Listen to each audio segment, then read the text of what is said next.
আছি এবং টাঙ্গাইল জেলা পুলিশ আমাদের নিজেদের ঐক্য ধরে রাখতে হবে এবং আমাদের গোটা দেশে পুলিশের উপর যে হত্যাযজ্ঞ চালিত হয়েছে সেটা সুষ্ঠু তদন্ত এবং বিচার না হওয়া পর্যন্ত এবং সহ আরো যে 11টি দাবি আছে, 10টি দাবি, মোট 11টি যে দাবি আছে, এই দাবি নিয়ে গতকাল রাজারবাগে আইজিপি স্যারের নেতৃত্বে আলোচনা হয়েছে। পরবর্তীতে আরো আলোচনা হবে বা আলোচনা হওয়ার সিদ্ধান্ত হওয়ার আগ পর্যন্ত আমরা যেভাবে টাঙ্গাইল জেলা পুলিশ একসাথে লাইনে আছি, থানায় আছি, কোনো বাইরে যাচ্ছি না, আমরা সিভিলে থাকছি, কর্মবিরতি পালন করছি, সেটি চালু থাকবে।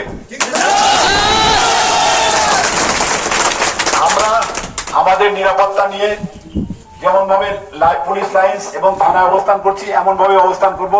আইজিপি স্যার খুব তাড়াতাড়ি আমাদের নির্দেশনা দিবেন এবং আমাদের রাজারবাগ পুলিশ লাইন্সের আমরা যেসব ভাইরা আছেন তারা সবাই মিলে সিদ্ধান্ত নিয়ে একটা সর্বসম্মত একটা সিদ্ধান্ত আসবে। তারপরে আমরা পরিস্থিতি স্বাভাবিক হবে, তারপরে আমরা আমাদের কার্যক্রম বাইরে শুরু করব। তার আগ